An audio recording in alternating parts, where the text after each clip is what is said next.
और बच्चे लोग कैसे हैं आप लोग? हम लोगों ने लास्ट लेक्चर में क्या किया था, रिन्यूएबल सोर्स ऑफ एनर्जी को या सोर्सेज ऑफ एनर्जी को पूरी तरह से थ्योरी के अकॉर्डिंग हम लोगों ने पढ़ लिया था। अब जो हम यहाँ पे हम लोगों को स्टडी करना है वो सिर्फ आप लोगों के एमयू के जो प्रीवियस ईयर्स में जो क्वेश्चंस आए हुए हैं 11th एंट्रेंस या डिप्लोमा इंजीनियरिंग में, उसको हम लोग डील करेंगे। ठीक है, बाकी का आप लोग एनसीईआरटी से अच्छे से पढ़ लीजिएगा, क्योंकि आप लोगों की जो सोर्सेज ऑफ एनर्जी के क्वेश्चन हैं वो मोस्टली आपकी जो एमयू जो है वो आपकी एनसीईआरटी से ही क्वेश्चनों को अराइज कर रही है, खासकर सोर्सेज ऑफ एनर्जी। बाकी हम लोगों ने अच्छे से पूरा डील किया है। ठीक है, देखो जैसे हम लोगों के पास पहला क्वेश्चन है, क्या कह रहे हैं, विच of the following is not an example of biomass energy source. Biomass यानी लिविंग चीजों से नहीं मिल रही है, तो वुड, गोबर गैस और कोल, ये तो फेस्टिव मतलब ऑर्गेनिक मैटर ही है, नॉन लिविंग थिंग्स का। तो हमारे पास क्या बचा, न्यूक्लियर एनर्जी। ठीक है, तो सी इसका आंसर है, बहुत सिंपल रहेगा, थ्योरेटिकली आता है इसमें। नेक्स्ट देखिए क्या है हमारे पास, नेक्स्ट कह रहा है बायोगैस कंटेन्स अबाउट, तो आपको पता है मीथेन ही मेन कॉन्स्टिट्यूएंट होता है और इसमें अबाउट 75% जो होती है वो हमारे पास मीथेन मिल जाती है। 75%, कभी कभी 80% तक भी हम लोगों को मिल जाता है। नेक्स्ट अगर हम बात करें इसमें, देखो नेक्स्ट क्या है हमारे पास, which of the following takes in hydrogen bomb. ठीक है, वाइल डिटोनेटिंग, तो आपको ये बताया गया था कि हाइड्रोजन बॉम्ब को स्टार्ट करने के लिए आपको एक टेम्परेचर की जरूरत पड़ती है, दैट इज 27 केल्विन या पर डिग्री। ठीक है, तो ये हमें चाहिए। तो अगर हम इसकी बात कर रहे हैं कि ये अगर हम लोगों को चाहिए, तो हम लोग ये कह सकते हैं कि सबसे पहले हमें अगर ये चाहिए तो हमें एक्सप्लोड कराना होता है। क्या एक्सप्लोड कराना होगा, तो हमें एक्सप्लोड कराना होता है सबसे पहले क्या, एक एटॉम बॉम्ब। तो अगर एक एटॉम बॉम्ब को एक्सप्लोड कराना है तो सबसे पहले क्या होगा बताओ, फिशन रिएक्शन। क्या करना पड़ेगा, पहले फिशन, फिर क्या स्टार्ट हो जाएगा, हाइड्रोजन। जब हाइड्रोजन स्टार्ट हो जाएगा तो क्या शुरू हो जाएगा, फ्यूजन।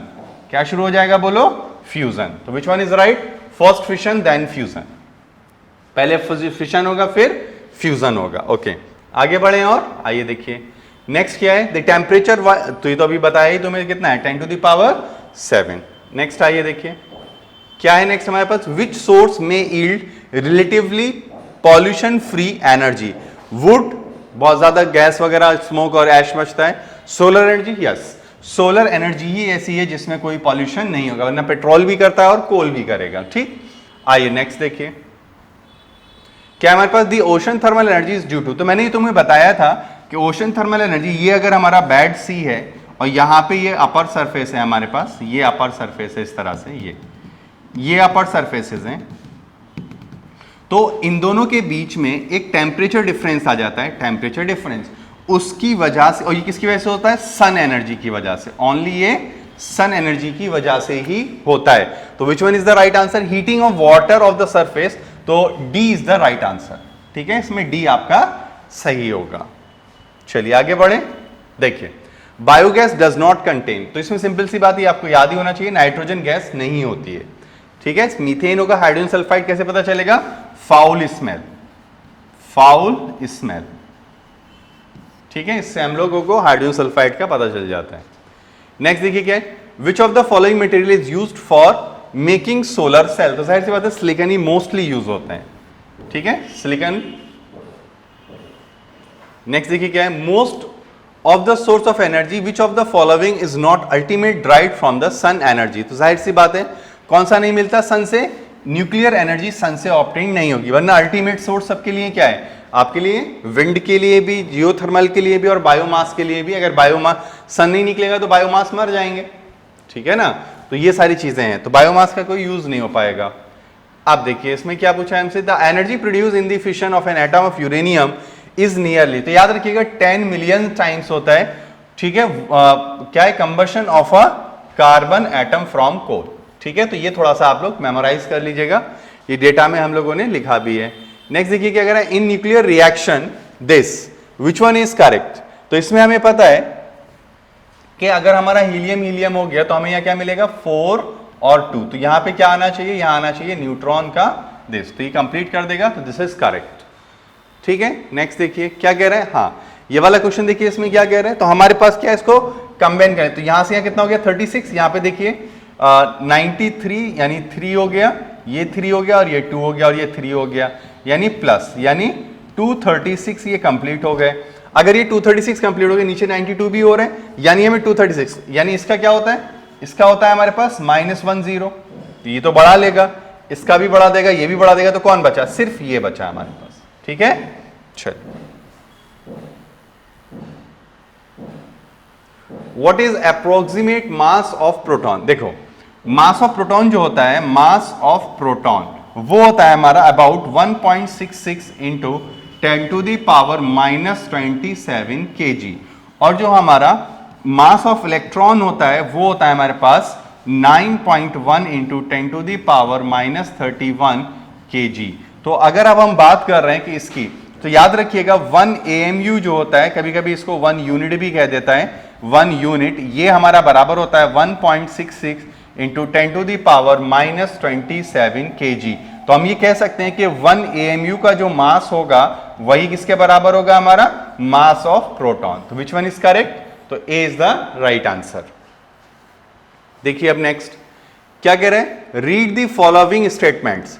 ठीक है, और क्या बताना है हमें? विच of the following is true? True का स्टेटमेंट लेना है। तो about half of the solar energy strike the earth periphery reaches the earth surface, बिल्कुल सही है। अबाउट हम लोगों ने कितना पढ़ा है? 47%, तो हाफ ही मान लेते हैं। The ultraviolet radiation are not absorb in earth surface, ये गलत है।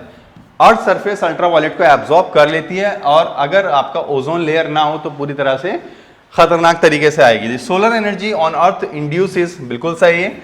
एयर वगैरह को, सबको, विंड को, सबको चलाता है। The solar radiation reaches earth surface is mostly in form of heat and visible light. जाहिर सी बात है कि जमीन पे जो सन एनर्जी पहुंचती है वो आपकी मोस्टली हीट और विजिबल के फॉर्म में होगी। तो विच वन इज करेक्ट? तो first, third and fourth are correct. First, third and fourth, first, third and fourth, यानी सी इज करेक्ट।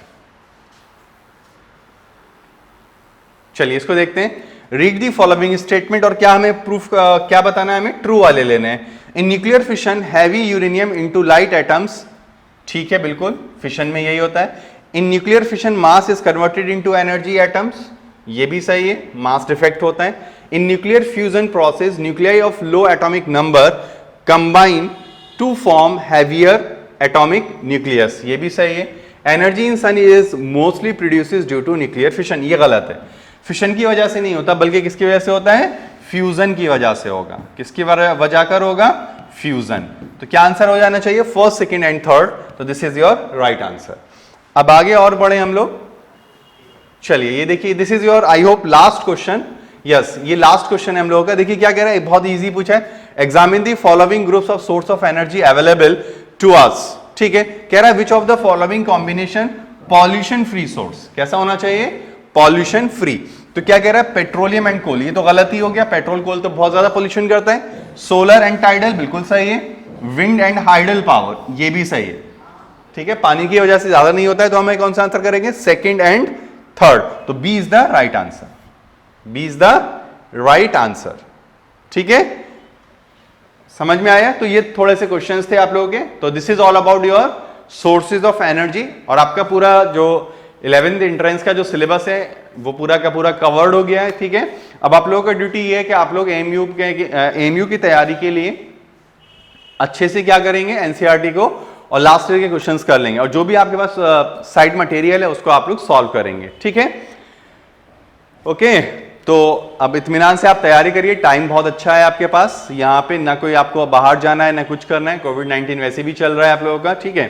तो आप लोगों की दो फायदे हो रहे हैं, आप घर पे रहेंगे इत्मीनान से, आपका टाइम वेस्ट नहीं होगा, आप अच्छे से पढ़ाई करिए, ठीक है। गोल्डन अपॉर्चुनिटी है आप लोगों के पास, अगर आपने इसको यूज नहीं कर पाए तो खामखा आप लोगों को हमेशा के लिए अफसोस रहेगा कि हमने इस चीज का फायदा नहीं करा है, ठीक है। तो ये आप लोग कवर कर लेंगे, कवर हमने कर ही लिया है। अब हम लोग जो है इसमें जो स्टडी करेंगे वो देख लेंगे, अगर कभी आपको जरूरत पड़ती है तो हम लोग इसमें वीडियो कर लेंगे, वरना आप लोगों के लिए इतना ही एनफ है, ठीक है। बस एनसीईआरटी को अच्छे से सिंसियरली करते रहना और प्रीवियस ईयर के क्वेश्चंस, ओके, ठीक है। Thank you.